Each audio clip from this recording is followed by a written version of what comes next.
Rabotai, I want to share with you a beautiful thought that gave me tremendous chizuk about the topic of not speaking Lashon Hara, that gave me strength to keep on going and trying to maybe try not to speak Lashon Hara.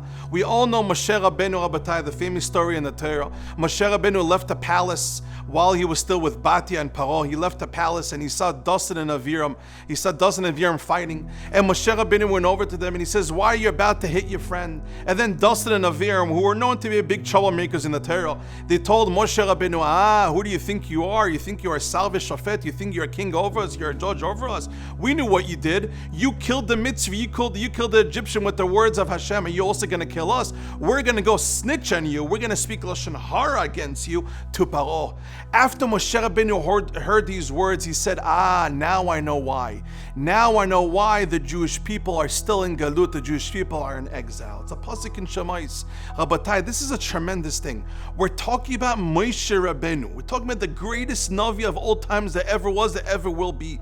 Imagine Reb Chaim Kanievsky, Zechet Tzaddik v'Kodesh Avracha, told us, I know why. I know why. Everybody will listen because we all know Reb Chaim Kanievsky had Ruach HaKodesh. Imagine Reb Chaim Kanievsky, Reb Eliyasha, the Chofetz Chaim, and Chacham Ovadia all said the same Ruach HaKodesh. We're all going to be shaken up. Whoa! All the Gedolim saying the same reason of why we're still in Gullus. Of course we're going to fix it.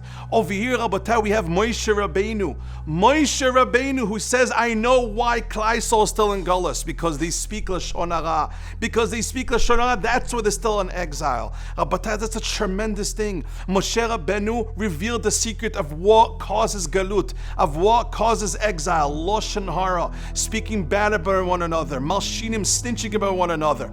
But then the Midrash goes on, Rabotai, and there's good news. The Midrash goes on. One of the reasons, says Ravuna, one of the reasons why Klal Yisrael was zochet to leave Mitzrayim, actually earlier than expected, to leave Egypt, to live the exile of Egypt, one of the things is because they took upon themselves not to speak Lashon Hara for Yud Beis Chodesh, 12 months. This is a medrash.